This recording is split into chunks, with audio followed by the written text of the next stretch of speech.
আজকে পর্যন্ত তারা দেশের জনগণের কাছে ক্ষমা চান। তার মানে এদের ভোট চাওয়ার অধিকার নাই। আমার বক্তব্যে আমি বলেছিলাম এটা একটা সার্বজনীন দল নয়, একটা সংখ্যালঘুদের দল। আমরা জানেন এখানে অনেক শিক্ষিত লোকজন আছেন। এই দেশের টোটাল পপুলেশনের মধ্যে 15% হচ্ছে হিন্দু, বৌদ্ধ বা আলাদা ধর্মাবলম্বী। জানেন নাকি 15% আলাদা ধর্মাবলম্বী সকল ধর্মের লোক এখানে আছে। জামাতে ইসলামের গঠনতন্ত্রে কি বলা আছে যে যদি কোনো চাকমা যদি কোনো জামাতের আমির হতে চায় সেটা কি সম্ভব? এলাও করে ওদের গঠনতন্ত্রে। কোন হিন্দু যদি তোদের ইউনিয়নের আমির হতে চায় তাদের গঠনতন্ত্র অনুযায়ী কিনা সম্ভব? সম্ভব না। তাইলে টোটাল 100%-এর মধ্যে 15% শেষ, এদের গঠনতন্ত্র অনুযায়ী নাই। আসেন তারপরে নারী নেতৃত্ব। আমাদের দেশে অনেক নারী রোমান নীতি দিয়েছেন 15% নারী নেতৃত্বে সম্পৃক্ত করে কমিটি দেওয়ার জন্য। পক্ষান্তরে যারা আমাদের বিপক্ষে নির্বাচন করবেন তাদের গঠনতন্ত্র অনুযায়ী নারী নেতৃত্ব হারাম। নারী নেতৃত্ব কি হারাম? তাহলে টোটাল পপুলেশনের মধ্যে 50% যদি নারী হয়, 25% যদি আমাদের হয়, 25% অন্য ধর্মাবলম্বী, তাহলে 25 আর 15 কত হইল? 40%। দেশে আর জনসংখ্যা আছে কত? 60%। বাংলাদেশ জাতীয়তাবাদী দল যখন নির্বাচন করে, জাতীয়তাবাদী দল যখন নির্বাচন সরকার গঠন করে, কত পার্সেন্ট ভোট নিয়ে করে?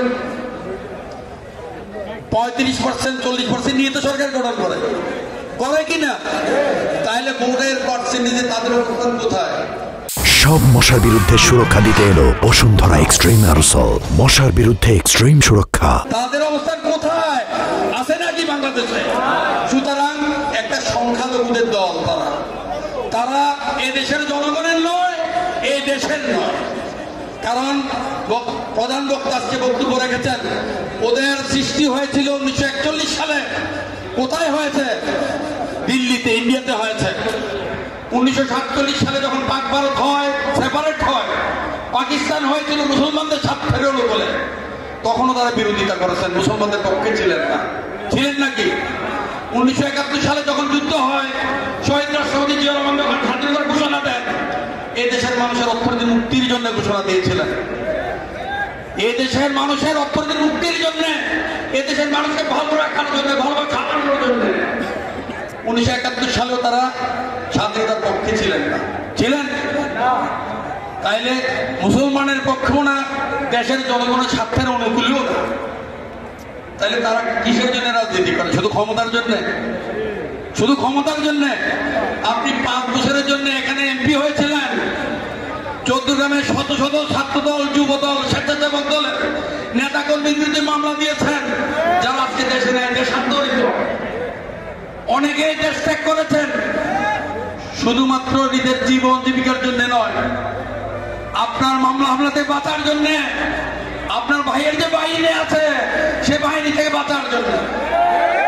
সংগ্রামে উপস্থিতি 5 আগস্টের পর চৌদ্দগ্রামের অনেক পুকুর দখল হয়েছে, দিঘি দখল হয়েছে, মাছ লুট হয়েছে, মানে দোকান লুট হয়েছে। কেউ বলতে পারবেন বাংলাদেশ জাতীয়তাবাদী দল, দেশনায়ক তারেক রহমানের কর্মী আমরা যারা, আমরা একটা দোকান লুট করেছি, দোকান লুটের সাথে আমরা জড়িত? কোন দোকানে খেয়ে 1 টাকা খেয়ে 8 আনা দিয়েছি এমন কোন নজির আছে? নাই। তাহলে আমরাই ঠিক আছে, ওনারা ঠিক নাই।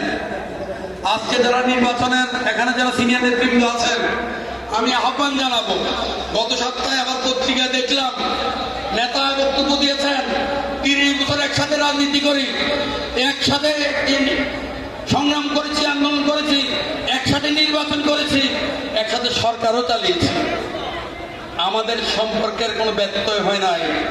যেটা দেখেন সেটা বিচ্ছিন্ন ঘটনা। বিএনপির সাথে আমাদের এখন প্রেম আছে, প্রেম। সুতরাং এখানে নেতৃবৃন্দ আছেন, স্যার আমি ভয় পাই। আজকে যে জনতা, আপনাকে আগামী দিনে যদি কোনো জোট হয় আবার, আপনাকে মানবেন? হাত তুলে দেখান নেতাদেরকে। আমরা যতটা কোনো জোট চাই না।